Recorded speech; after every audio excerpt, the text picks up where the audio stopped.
महंगारी स्थित TRN energy private limited के fly ash की समस्या को लेकर ग्रामीण बैठे धरने पर। ग्रामीणों का कहना है कि टीआरएन कंपनी का फ्लाई ऐश डाइक से फ्लाई ऐश उड़कर गांव में जा रहा है।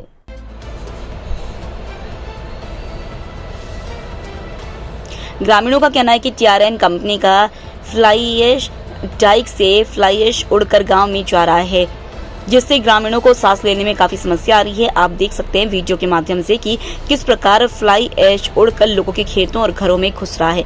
ग्रामीणों का आरोप है कि जो टीआरएन एनर्जी द्वारा फ्लाई ऐश डाइक बनाया गया है, जिसके फ्लाई ऐश पानी का रिसाव भी हो रहा है, जिससे उनके खेतों में जा रहा है, जो खेत और फसलों को नुकसान पहुंचा रहा है।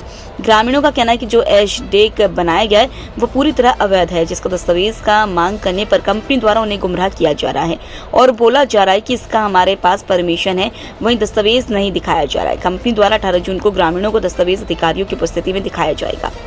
यदि दस्तावेज सही नहीं पाया गया या फिर नहीं दिखाया गया तो फिर प्रशासन द्वारा कंपनी के खिलाफ कार्रवाई करने की बात कही। सर, जो महंगाई की समस्या थी उसका क्या हल निकला? वो अभी 3 दिन पहले बहुत भारी साइक्लोन आया था। तो साइक्लोन में क्या है, जो ऐश डेक है उसमें उसके ऊपर से जब गुजरा तो ऐश का जो गुबार है वो अब प्रत्यक्षदर्शी तो गांव वाले हैं, वो बता रहे हैं कि ऐश का जो है गुबार उठ के पूरा बस्ती को भी पार करता हुआ खेतों में भी पार किया। उसको अपन अब देख इसलिए नहीं पा रहे हैं क्योंकि भारी बारिश भी उसके बाद हुई थी, बट पूरा एकदम गुबार उठा था, ऐसा प्रत्यक्षदर्शियों का कहना है। उसी के संबंध में गांव वालों ने मांग रखी थी कि इसका हमको स्थायी समाधान करवा दें करके। तो इसमें एक तो ऐश डेक जो है उसमें पानी सीपेज होता है, उससे खेत खराब होते हैं, ऐसा इन्होंने बताया। दूसरा जो है, जब वो ऐश ऊपर से सूख जाता है, जब उस पर पानी छिड़काव होने का रहता है, वो पानी छिड़काव नहीं होता, वो सूख जाता है, तो वो फिर तूफान आया तो उड़ जाता है। तो उसके प्रबंध के लिए जो है कंपनी प्रबंधन ने गांव वालों को अभी आश्वासन दिया है और लिख के भी दिया हुआ है कि 15 दिन में जो है हम लोग पूरा पंपिंग करके जो पानी सीपेज हो रहा है उसको उसी पानी को हम रीयूज करके और स्प्रिंकलर लगा के, जो फवारा जो बोलते हैं, पूरे ऐश डेक पे लगातार पानी का छिड़काव होगा ताकि तूफान ये जो आता है पानी मतलब बस्ती में या कहीं भी राख का उड़ान नहीं होगा।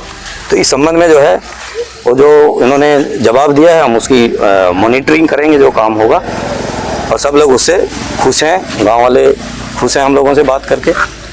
सर, वही फ्लाई ऐश के लिए पीएमजीएसवाई रोड का उपयोग किया जा रहा है सर, उस संबंध में पीएमजीएसवाई के रोड का अगर प्रतिबंध किया जा सकता है, उसमें जैसे पर्टिकुलर ये कोई कॉन्ट्रैक्टर कर रहा है या क्या कर रहा है, उसका हमको डिटेल मिल जाएगा तो मैं आरटीओ साहब की टीम को लिखूंगा, वो उसकी जांच हो जाएगी बखूबी सर। और इसमें लगातार जो और उसमें यदि पीएमजीएसवाई, क्योंकि गांव वाले भी उस रोड को बखूबी यूज करते हैं, यदि उसमें अपन ऊंचा बैरियर लगाएंगे तो फिर गांव में कई बार गांव में मटेरियल लाना होता है, सारा सामान होता है, तो वो उसमें नहीं हो पाता है, इसलिए बैरियर यहाँ लगाना भी संभव नहीं है।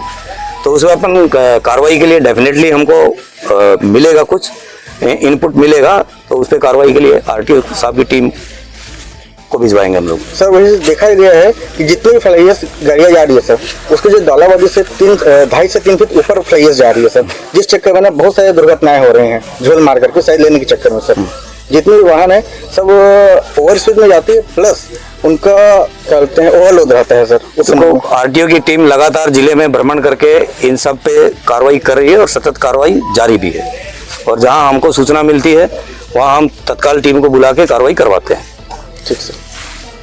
हाँ, टीआरएन एनर्जी के द्वारा फ्लाई ऐश डेक बनाया गया है, जो अवैध तरीका से बनाया गया है राख तालाब, तो उसी में फ्लाई ऐश डेक में पूरा राख पूरी तरह से उड़ा और पूरा बस्ती में फैला, लोगों को पूरी तरह से हवा सांस ले नहीं पा रहे थे, पूरा दम घुट रहा था। इसी कारण हम लोग स्ट्राइक किए हुए हैं। ये आज 3 दिन हो गया ना, 14, 15, 16 तारीख तक आज तीसरा दिन है।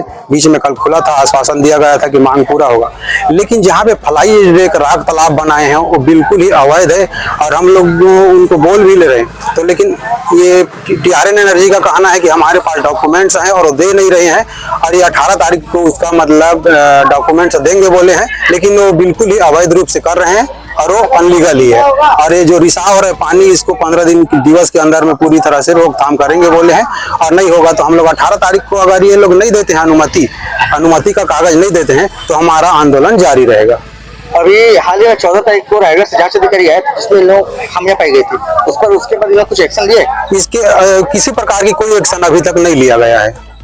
और अभी आपने देखा यहाँ शासन से आए हुए थे अधिकारी और प्लान पे जीएम आए हुए थे, उनके द्वारा क्या आश्वासन मिला आपको? सिर्फ ये आश्वासन पिछले कई वर्षों से सिर्फ आश्वासन दिया जा रहा है, मांग कभी पूरा नहीं हो रहा है। इसी कारण मतलब हम लोग एसडीएम साहब को बोल रहे थे, लेकिन वो मतलब पूरी तरह से जिम्मेदारी एसडीएम साहब भी नहीं ले रहे हैं।